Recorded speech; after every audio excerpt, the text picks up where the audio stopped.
Makanan yang paling nikmat dan sehat tentu makanan yang diolah secara langsung. Namun di era serba cepat seperti saat ini, terkadang kita membutuhkan makanan yang praktis, mudah dibawa dan dikonsumsi kapanpun.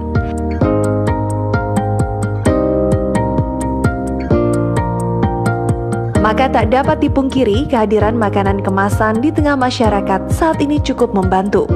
Hampir berbagai jenis makanan dan minuman banyak tersaji dalam bentuk kemasan, seperti susu, makanan atau minuman ringan, dan sebagainya.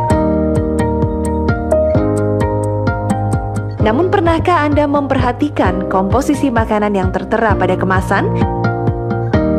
Dan apa dampak dari terlalu banyak mengkonsumsi makanan kemasan?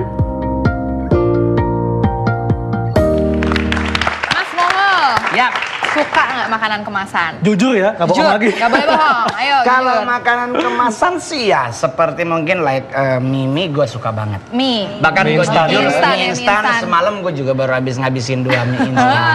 Nah, ini kita ngebahas nih, apakah makanan kemasan baik atau tidak. Dan sudah bersama kita Dr. Nani Utami Dewi, spesialis gizi klinik. Dok, tadi kan Mas Mongo bilang suka mie instan. Ini kan dikemas ya, makanan Bahkan kemasan. tadi sekali makan langsung 2 gitu. Waduh, telurnya 2 pakai sayur lagi. Waduh. Sebetulnya dok, ini banyak mitos atau anggapan di masyarakat terkait makanan kemasan. Ya. Ada yang bilang bahwa kalau makanan kemasan ini nutrisinya rendah. Iya. Seperti itu. Terus juga banyak juga yang memilih untuk membeli makanan kemasan itu mungkin karena praktis ya dok ya. Betul. Praktis dan bahkan ini di makanan kaleng, terutama di dalam makanan kaleng itu expired date-nya bisa sampai 5 tahun ya. Disimpan jadi. Iya, makanya suka banyak yang beli. Nah, bagaimana sebenarnya nih dok cara untuk memilih kemasan yang aman, makanan kemasan yang aman?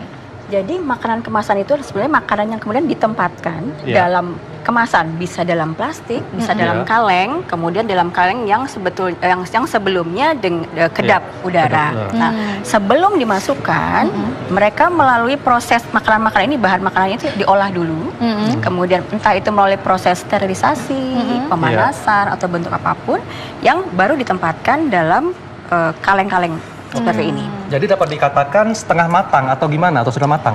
Ada yang sudah matang, ada yang setengah matang, seperti itu. Kalau tadi Tergantung sebelumnya proses sudah ada. sajiannya. Nah, tadi sebelumnya dibilang dokter sudah disterilisasi gitu ya, dok. Berarti betul. aman nggak sih sebenarnya? Kalau dibilang aman, kalau sterilisasi caranya banyak, bisa pasteurisasi, kemudian mungkin dipanaskan terlebih dahulu. Jadi kalau dilihat dari segi amannya cukup aman, tergantung cara memilihnya bahan makanan tersebut. Seperti Dok, itu. mungkin pertanyaan masyarakat nih, sebetulnya adakah perbedaan antara makanan yang di kaleng, kemas kaleng, dikemas plastik, atau dikemas kaca? Itu mana yang lebih aman, lebih baik, atau apakah perbedaannya, dok? Sebetulnya tidak ada perbedaannya antara, kan semua tempat ini adalah kedap udara.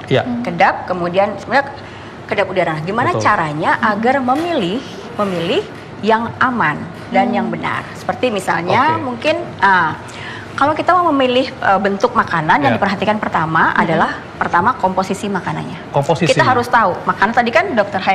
Haikal bertanya apakah nutrisinya baik atau tidak, kemudian rendah gizinya. Kita lihat komposisi makanan yang ada biasanya pada label bahan makanan. Seperti itu.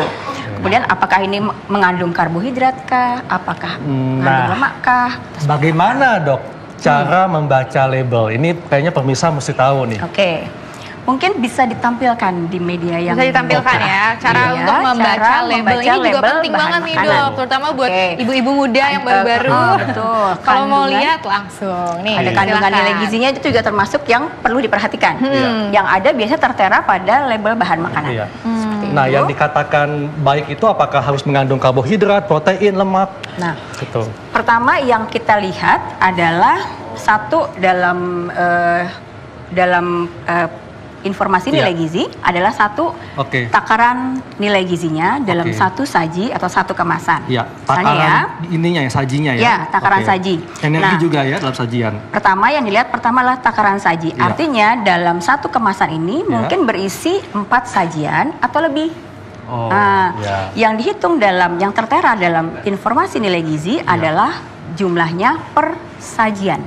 Itu harus dipertimbangkan.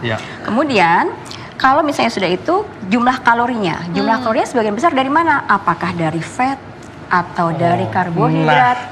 Tertera pada label informasi nilai gizi. Nah, mungkin pemirsa akan pengen tanya juga nih, sebetulnya energi yang baik itu energi dari karbohidrat, protein, atau lemak untuk suatu porsi kemasan?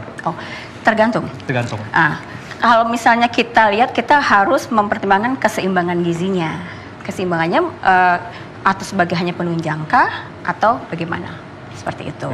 Kalau kemudian yang harus diperhatikan lagi pada kandungan nilai gizi adalah yang harus dibatasi. Ingat, lemak, natrium, kemudian kolesterol itu adalah sesuatu yang harus dibatasi dan harus kita pertimbangkan pada saat kita memilih makanan kemasan.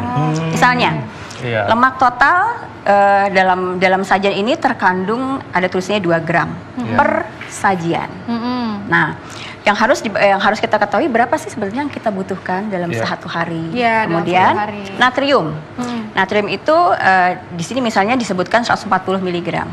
Rekomendasinya dari American Heart Association dibatasi 2.300 mg satu hari. Setara dengan 5 gram garam atau 1 sendok kecil teh. Jadi hanya 1 sendok kecil teh. Kemudian kandungan gulanya. Biasanya dalam setiap informasi nilai gizi juga ada tuh kandungan karbohidratnya ada berapa yang didapat dari glukosa dan seratnya. Itu. Dok, ini kan biasanya kalau makanan kemasan kan tinggi garam atau tinggi gula. Nah, ketika kita masak, kita olah lagi, kan kadang kita tambahin lagi nih garamnya. Ini sebetulnya dibenarkan atau tidak? Pertanyaannya oke. Sebetulnya benar, salah satu cara untuk mengawetkan makanan adalah sebetulnya menambahkan garam, gula, atau bahan tambahan pangan. Seperti itu. Nah, kalau kita, karena kembali ke rekomendasinya, 2.300 mg. Sepertinya itu hanya untuk gula dan bumbu. Betul kan? Betul. Nah, justru seharusnya untuk mengurangi jumlah kandungan garamnya, bisa setelah dibuka, kita bersihkan. Dibersihkan gimana tuh dok maksudnya? Bisa dicuci. Dicuci. Untuk apa? Mengurangi jumlah kandungan garam pada kemasan. Itu caranya, itu tipsnya. Nah, ini sekarang nih dok, ada mitos dan fakta makanan dalam kemasan. Ini ada beberapa boleh kita bahas. Yang pertama, makanan dalam kemasan itu tidak bernutrisi. Betul atau tidak dok? Sebetulnya tergantung.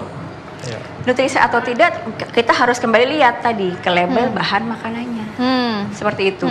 Kalau dibilang tidak bernutrisi, artinya tidak seluruhnya makanan tidak bernutrisi. Karena ada makanan kemasan tertentu yang ada nutrisinya atau padat nutrisinya. Seperti itu. Terus yang kedua, mitos atau fakta bahwa makanan kemasan mengandung tinggi gula, garam, dan lemak trans. Seperti tadi yang saya bilang, gula, garam itu termasuk salah satu bahan yang kadang ditambahkan untuk mengawetkan. Artinya kadang-kadang kita membeli kemasan kan tanpa bahan pengawet. Yang harus disadari adalah gula dan garam itu salah satu cara untuk mengawetkan. Begitu. Dan dilihat lagi kembali label bahan makanannya berapa jumlah miligram. Nah ini juga penting nih dok. Makanan dalam kemasan mengandung bahan kimia buatan. Ini pasti Mongol pasti sering dengar ya. Jangan makan makanan dalam kemasan karena banyak bahan kimianya. Apalagi kalau kayak anak saya mau sekolah kan ada makanan yang kayak beginian kan. Terus warnanya nice to meet you lah ya. Nice to meet you. Sorry anak gaul. Iya anak gaul baik. Jadi omanya tidak menyetujui dia beli begitu. Jadi omanya kalau setiap kali ke sekolah dia mending goreng pisang sendiri terus dibawa ke sekolah. Jadi anak saya nggak diizinkan untuk makan yang macam-macam. Cuman saya boleh jujur kadang-kadang suka berpikir begini, itu bagus nggak buat anak sampai nggak boleh kayaknya nggak menikmati banget hidupnya dok. Iya kan? Kalau dibandingkan antara makanan yang fresh yang alami, memang lebih baik yang alami. Yang segar. Kenapa? Karena memang pada setiap makanan kemasan ada namanya bahan tambahan pangan. Nah, bahan tambahan pangan itu bisa untuk memproses bahan makanan menjadi lebih baik atau rasanya lebih menarik. Warnanya lebih menarik dan rasanya juga terlihat lebih enak. Tetapi itu biasanya dalam batas-batas tertentu. Karena itu makanya butuh yang tadi BPOM untuk lulus dari itu untuk beredar. Nah, terakhir dok, ada yang bilang makanan dalam kemasan itu membuat kita semakin cepat gemuk atau bikin gemuk? Gimana tuh dok? Jadi nggak enak. Langsung kembali ditutupin lagi. loh jaketnya. Tarik nafas aja. Cepat gemuk Gimana, ya. Dok? Nah, tadi dalam satu kemasan kadang terdiri dari beberapa sajian. Oh iya. Nah, yang kita perhatikan yang kita baca cuma satu sajinya, tidak satu kemasannya. Nah, yang membuat itu adalah kalau kita tidak memperhitungkan jumlah kalori yang ada dalam satu kemasannya. Oke. Nah kalau yang ini nih dok, misalnya, Iya. dalam satu kemasan kita bisa tahu berapa takaran sajinya. Itu gimana dok? Ada tulisannya paling atas, takaran saji harus serving dibaca size-nya. nomor satu itu dulu Ya, berarti ya. itu. 50 gram. Nah, jumlah per kemasannya lihat 8,5. Artinya 8,5 dikali 50 ada berapa? 400, sekitar 500 kalori di sini. Gitu caranya. Ya, gitu caranya. Jadi mikirnya begini, mikirnya apa?